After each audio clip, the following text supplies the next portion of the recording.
Hello बच्चों, मैं अमित पांडे। आज स्टार्ट करने वाले हैं क्लास 9 चैप्टर नंबर 1 का 1.3 एक्सरसाइज के 2 क्वेश्चन हम करा चुके थे। क्वेश्चन नंबर 3 से स्टार्ट करने हैं। मैंने पिछली वीडियो में भी कहा था सबसे इंपॉर्टेंट क्वेश्चन होने वाला है इस एक्सरसाइज का। तो चलिए स्टार्ट करते हैं क्वेश्चन नंबर 3। तो क्वेश्चन नंबर 3 क्या है? निम्नलिखित को P/Q के रूप में व्यक्त कीजिए जहां Q और P पूर्णांक तथा Q नॉट इक्वल टू 0। मतलब क्वेश्चन क्या है कि इस तरीके से 3 क्वेश्चन दिए हैं और ये हर एग्जाम में आएगा। आपका चाहे यूनिट टेस्ट हो, चाहे आपका हाफ ईयरली हो या आपका फाइनल एग्जाम हो, गारंटी यहाँ से एक क्वेश्चन जरूर आएगा। तो इसको करने का कुछ तरीके होते हैं। तो ये हमें दिया है, जैसे 3 क्वेश्चन दिए हैं, दिया है 0.6 के ऊपर बार लगाए, इसका मतलब 6 रिपीट हो रहा है। हमने पहले भी पढ़ा था लास्ट लेक्चर में कि 6 के ऊपर बार लगे, किसी के ऊपर ऐसे डंडा लगेगा, बार लगेगा, उसका मतलब वो बार बार रिपीट हो रहा है। तो इसको हमें P/Q के रूप में, मतलब भिन्न के रूप में क्या मान होगा इसका, ये बताना है। सेम इस तरीके से इस वाले को भी और उस थर्ड क्वेश्चन को भी। तो करने का प्रोसेस क्या है, करने का तरीका क्या है, पहले मैं पहला क्वेश्चन बता रहा हूँ। सबसे पहले करने के लिए सबसे पहले इसे मान लेंगे कि माना जो हमारे ये क्वेश्चन दिया है x बराबर 0.6 बार हमें दे रखा है, और ये भी मान लेंगे कि इसका मतलब होता है 0.6666। इस तरीके से इसे समीकरण नंबर 1 मान लेंगे। क्लियर? इसके बाद क्या ध्यान रखेंगे कि ये क्वेश्चन जो दिया था उसे हमने मान लिया। अब ध्यान रखेंगे कि जब भी हमें ये देखते हैं कि दशमलव के बाद कितने संख्याओं के ऊपर बार लगा है। पहला नियम कि जितने संख्याओं के ऊपर बार लगा होता है उतने से गुणा करते हैं। मतलब एक संख्या के ऊपर बार है तो 10 से गुणा करते हैं, 2 संख्याओं के ऊपर बार है तो 100 से गुणा करते हैं, 3 संख्याओं के ऊपर बार है तो 1000 से गुणा करते हैं। जैसे वहां 3 संख्याओं के ऊपर बार है तो इसको हम 1000 से गुणा करेंगे। यहाँ कितने संख्या के ऊपर बार है? एक संख्या के ऊपर बार है तो इसे 10 से ही गुणा करेंगे। 4 के ऊपर बार नहीं है तो यहाँ 6 के ऊपर बार है, एक संख्या के ऊपर बार है तो 10 से गुणा, 2 के ऊपर बार है 100 से गुणा, 3 के ऊपर बार है तो 1000 से गुणा। पहला नियम।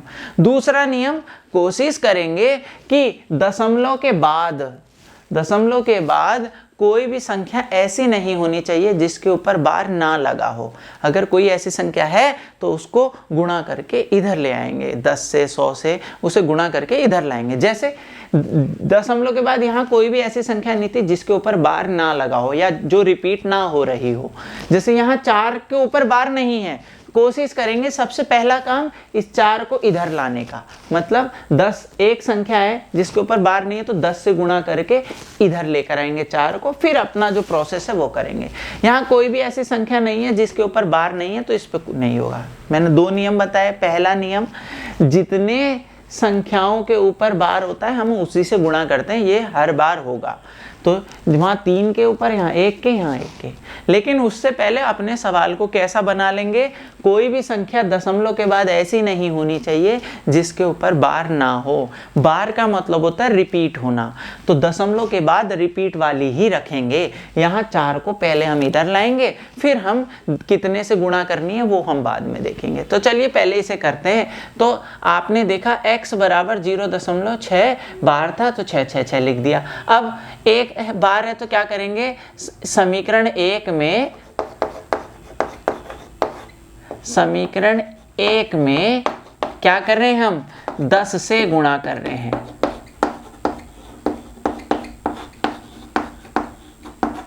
करने पर जब 10 से हम गुणा करेंगे तो क्या होगा, जैसे हम 10 से गुणा करेंगे तो देखो ये हो जाएगा 10x बराबर 10 से गुणा करते ही दशमलव इस तरफ चला जाएगा तो क्या हो जाएगा 6.66666 इस तरीके से।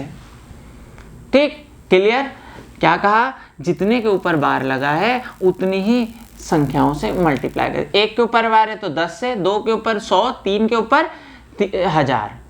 ठीक है नहीं, तो उतने 0 आ जाएंगे 1 के साथ जितने बार लगे, ऐसे भी समझ सकते हैं। अब काम क्या है, इस 6.666 को हमें ऐसा तोड़ना है कि थोड़ा भाग अलग हो जाए, थोड़ा भाग यही बन जाए जो हमारे को दिया गया था। तो कैसे करेंगे, 6.66 को ऐसे लिख सकता हूँ, 6 प्लस 6 पूरा है प्लस 0.6666 लिख सकता हूँ। देखिए 6.66 को 6 अलग लिख लिया और 0.666 वालों को अलग लिख लिया। क्यों लिखा? क्योंकि मैंने क्या कहा, जो हमारा ये आया इसको इस तरीके से तोड़ा जाता है, कुछ भाग हमारा सेपरेट हो जाए और कुछ भाग जो क्वेश्चन में दिया गया था वही आ जाए, मतलब कुछ भाग x आ जाए, जिससे हम ऊपर की मान उठा के डायरेक्ट यहाँ रख दें। तो देखो 0.666 का मान क्या था? x था। तो समीकरण 1 से ये 10x तो ऐसे ही रहेगा, 6 भी ऐसे ही रहेगा, प्लस इसकी जगह क्या आ जाएगा? x। कहाँ से आया? समीकरण 1 से। ठीक, अब ये x इधर जाएगा तो कितना हो गया? 10x प्लस का है -x बराबर 6। 10x में से 1x गया तो कितना आएगा? 9x बराबर 6। तो x बराबर कितना हो गया? 6/9। मतलब जो हमारा 0.6 बार लिखा था, इसको हम अगर भिन्न के रूप में लिखेंगे, p/q के रूप में लिखेंगे, तो हमारा आंसर ये आएगा। तो बस ये तरीका है करने का। ठीक, इसी तरीके से हम इसको भी कर रहे हैं, ये इंपॉर्टेंट है, जरा ध्यान देंगे। क्या है? इसी तरीके से जैसे मैंने करा था कि माना x बराबर 0.47 और बार। ठीक, इसको करेंगे कैसे? इक्वल टू, इसको लिख सकता हूँ 4 गलत लिख दिया मैंने, इसको सही लिखेंगे 0.4777 ऐसे चलेगा। इसको मान लेते हैं समीकरण नंबर 1। ठीक, थर्ड वाले को बाद में करेंगे, पहले हम सेकंड वाला सॉल्व कर रहे हैं। ठीक, तो हमने ये जो क्वेश्चन दिया था उसे ऐसे लिखा, 7 के ऊपर बार लिखा तो 7 को रिपीट करना शुरू कर दिया, समीकरण 1। फिर सबसे पहले मैंने क्या कहा था, जो रिपीट नहीं हो रहा उसको इधर लाएंगे, फिर करेंगे कि जितने ऊपर बार है 10 से गुणा, 100 से गुणा, 1000 से गुणा, वो तब देखेंगे हम। सबसे पहले जिसके ऊपर बार नहीं है उसको हम इधर लेकर आएंगे। तो इधर लाने के लिए, मतलब दशमलव को इधर ले जाने के लिए हम किससे करेंगे? गुणा 10 से। ध्यान रहे, जितने अंकों को इधर लाना है वही तरीका है। 1 को लाना है 10 से गुणा, 2 को इधर लाना है 100 से गुणा, 3 को लाना है 1000 से गुणा। यही तरीका है, आपको समझना पड़ेगा। तो क्या आया? समीकरण 1 को 10 से गुणा। तो ध्यान रहिए, गुणा हम किस वजह से कर रहे हैं? ये गुणा हम ये 7 के ऊपर एक बार है इस वजह से नहीं कर रहे हैं, हम कर रहे हैं क्योंकि 4 रिपीट नहीं हो रहा है, उस 4 को इधर ले आने के लिए कर रहे हैं। क्योंकि एक संख्या थी, एक संख्या को इधर लाने के लिए 10 से गुणा करते हैं, 2 संख्या को इधर लाने के लिए 100 से गुणा करते हैं। तो जैसे 10 से गुणा करेंगे तो ये हो जाएगा 10x बराबर, ये हो जाएगा 4.7777, इस तरीके से इसे लिख लिया समीकरण नंबर 2। ठीक, अब करेंगे जो काम है। ये तो हमने अपना क्वेश्चन को सही बनाया। क्या बनाया कि दशमलव के बाद सारी संख्या रिपीट दिखनी चाहिए। यहाँ ये 4 रिपीट नहीं दिख रहा था, हम उसको इस तरफ लेकर आए। ठीक, अब सारी रिपीट दिखे। अब अपना काम करेंगे जो हमने इसके लिए करा। कितने अंकों के ऊपर बार? 1 के बार। तो 1 के ऊपर बार लगा है तो किससे गुणा करते हैं? 10 से। इसी को करेंगे समीकरण 2 को 10 से गुणा।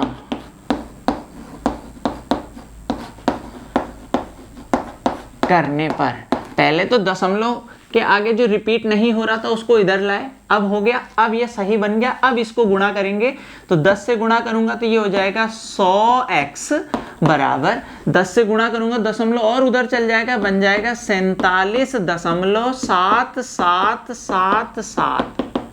समीकरण नंबर 3।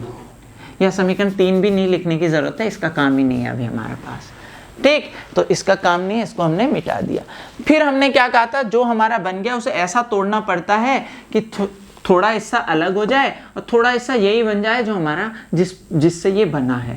तो देखो 47 को अगर मैं ऐसा लिख दूं 43 प्लस 4.7777। अरे देखो 43 में 4 जोड़ेंगे तो 47.77 बनेगा। सर आपने ऐसा क्यों तोड़ा?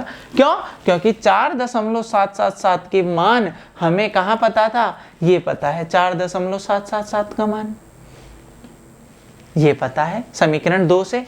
तो देखो 100x तो ऐसे ही होगा, ध्यान देंगे मैंने ये कैसे तोड़ा, जो ये बना हमारा नया बना जो भी 47.777, इसको कैसे तोड़ना है, ऐसा तोड़ना है कुछ हिस्सा अलग हो जाए और कुछ हिस्सा पुराने वाला ही बन जाए। तो 47 को मैंने ये 4 अलग कर दिया, तो 43 का टुकड़ा अलग बन गया और 4.77 दोनों को जोड़ेंगे तो यही आएगा 47.77। इससे क्या होगा, 43 तो हमने ऐसे लिख दिया, प्लस इसकी जगह हम ये मान रख देंगे tan x। कहाँ से, समीकरण 2 से ये मैंने मान रखा है। और समीकरण 2 से मैंने इसका मान tan x रख दिया, इसका मान tan x, और 100x ऐसी है। अब ये tan इधर जाएगा तो 100x माइनस हो जाएगा, प्लस का tan है तो माइनस का कितना हो जाएगा tan x बराबर 43। कितना हो गया, 100 में से 10 गया, कितना हो गया 90x बराबर 43। तो x बराबर कितना आ गया 43/90, और ये हमारा क्या हो गया,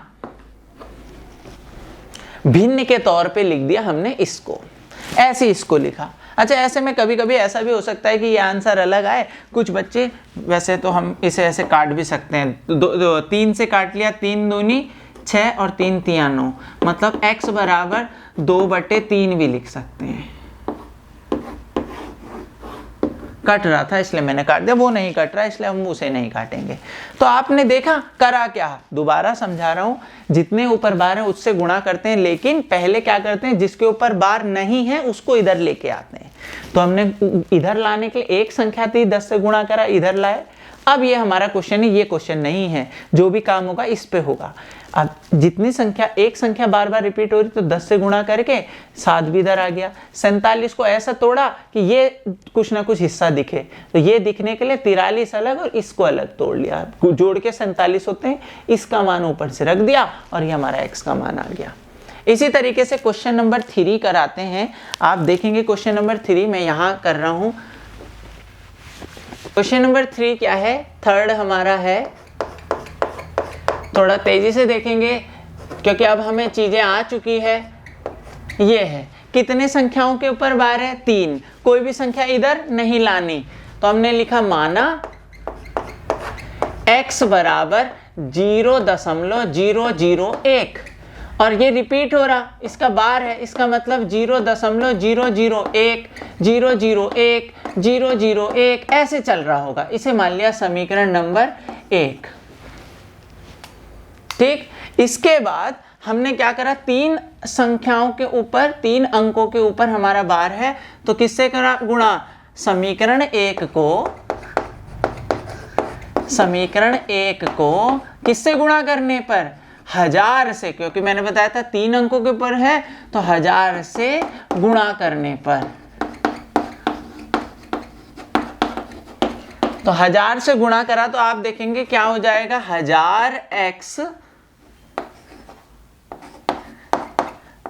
1000x बराबर कितना हो जाएगा, 3 अंक इधर चला जाएगा दशमलव, तो 1.001 ऐसा चलना शुरू हो जाएगा।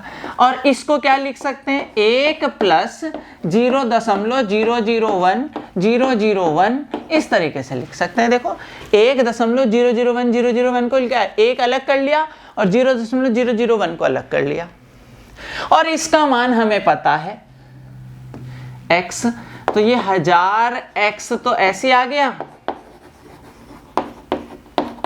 1 प्लस इसका मान क्या आ गया, x। कहां से आया, समीकरण 1 से। अरे समझ रहे हैं ना, मैंने जितने अंकों के ऊपर बार था 1000 से गुणा करी, दशमलव इधर चले गया, बाकी देखो ये दशमलव यहाँ चले गया तो 0 तो हट जाएगा, 1.001 001 1.001 001 ऐसे चलता चला जाएगा। तो मैंने एक अलग कर लिया और ये दशमलव वाला हिस्सा अलग कर लिया। इस दशमलव वाले हिस्से को बोलते हैं x। तो इसकी जगह x का मान समीकरण 1 से इसका मान x लिख दिया। अब ये x इधर जाएगा तो 1000x में से x घटेगा और इक्वल टू 1, कितना हो जाएगा 999 x बराबर 1, तो x बराबर हो जाएगा 1/999। ये हमारा आ गया p/q के रूप में इसका आंसर।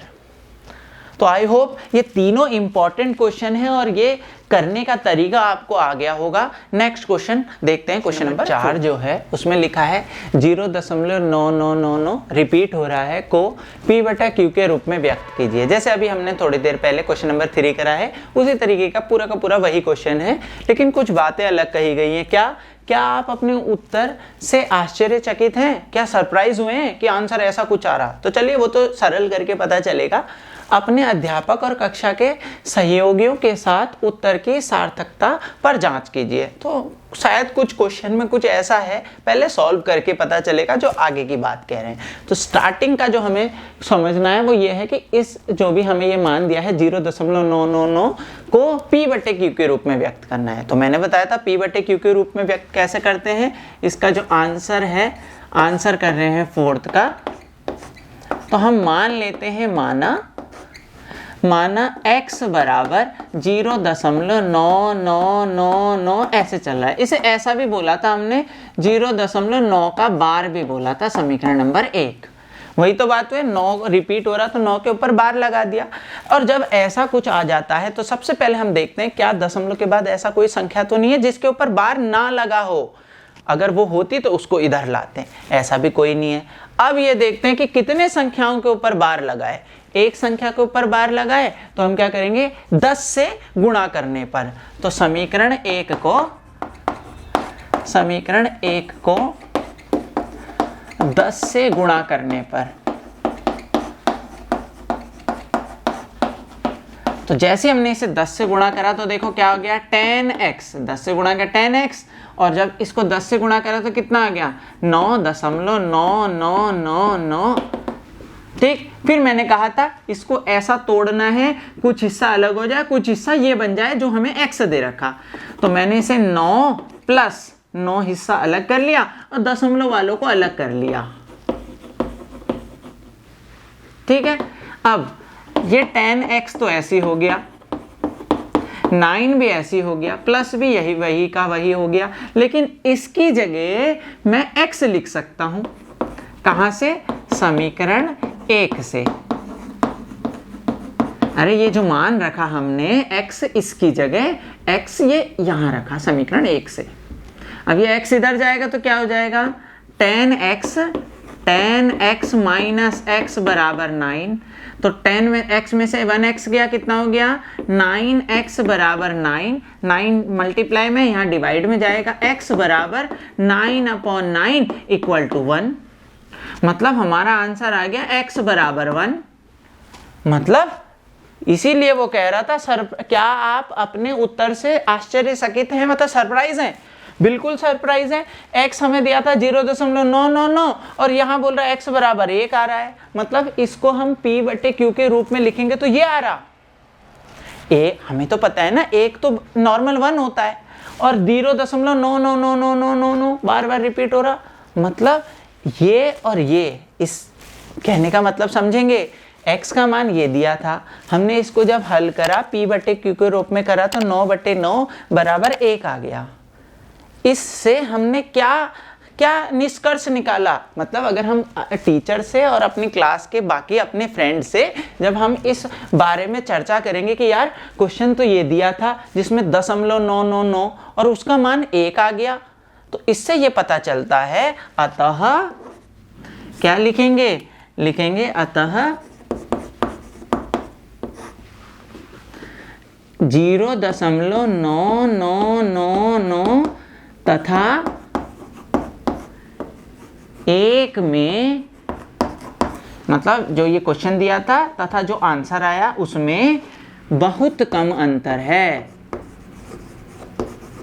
बहुत कम, और कितना कम, लगभग 9 के बराबर, लगभग 9 के बराबर।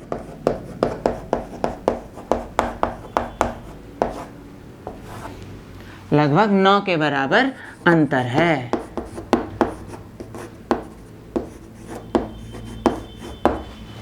ये हम अपना निष्कर्ष निकाल सकते हैं, क्योंकि हमें 0.99999 बिल्कुल 1 के बिल्कुल करीब है। ठीक है, क्वेश्चन नंबर 5 कर रहे हैं। क्वेश्चन नंबर 5 में 1/17 के दशमलव प्रसार में अंकों की पुनरावृत्ति खंड में अंकों की अधिकतम संख्या बतानी है। मतलब सिंपल सी बात है कि हमें 17 से 1 को भाग देना है और बताना है कि कितनी हमारा क्या भागफल आ रहा है, और भागफल पूरा पूरा क्या आ रहा है, और उसमें क्या कितनी चीज़ें रिपीट हो रही हैं, कितने अंकों बाद हमारा रिपीट स्टार्ट हो रहा है, मतलब पुनरावृत्ति स्टार्ट हो रही है कितने अंकों बाद, ये कहने का मतलब है सिंपल तरीके से। तो देखिए, जब हमने 17 को 1 से भाग करेंगे तो काफ़ी बड़ी डिवाइड है, काफ़ी बड़ा भाग है। तो इसके लिए मैंने आपके स्क्रीन पे आ रहा होगा, 17 से हमने जब 1 को भाग दिया तो हमारा क्या आ रहा था, देखिए भागफल देखिए जो ये बॉक्स में है, क्या आ रहा है 0 5 8 8 2 3 5 2 9 4 1 1 7 6 4 7 इतनी बार भाग करने के बाद दोबारा आप देखेंगे सबसे लास्ट में दोबारा 100 आ गया। जहां से हमने करना स्टार्ट करा था, ऊपर 17 से भाग दे रहे थे, जब 1 को नहीं जा रहा था दशमलव लगाया, 0 बढ़ाया, फिर एक और 0 बढ़ाया, 100 को हमने भाग किया था 5 बार, फिर दोबारा से नीचे 100 आ गया, मतलब फिर दोबारा से यही प्रोसेस स्टार्ट होगी।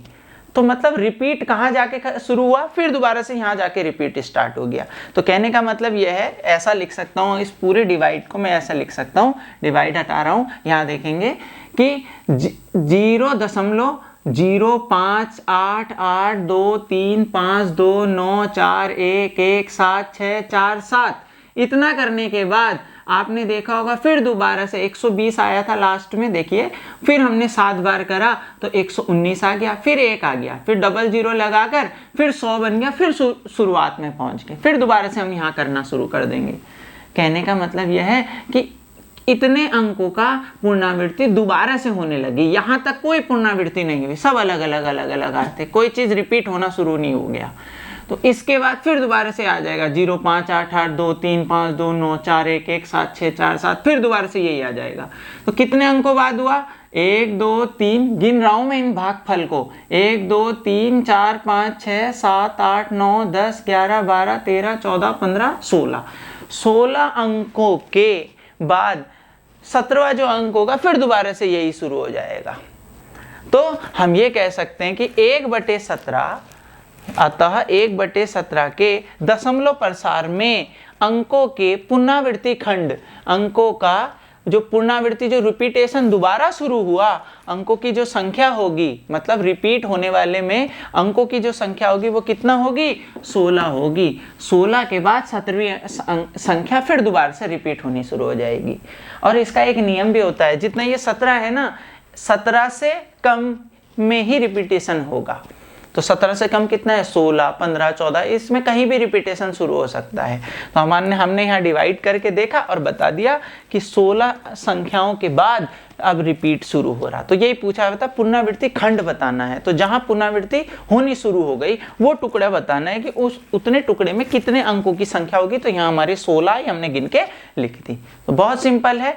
तो इस तरीके से हमने ये बहुत इंपॉर्टेंट क्वेश्चन करा। इसमें सबसे पहले क्वेश्चन नंबर 3 इस पार्ट में, फिर हमने काफी अच्छा क्वेश्चन 4 और 5 करा। आगे के जो क्वेश्चन है 6 to 9 वो भी अच्छे क्वेश्चन है, उसको लास्ट पार्ट में करने वाले हैं, पार्ट 3 इस 1.3 का।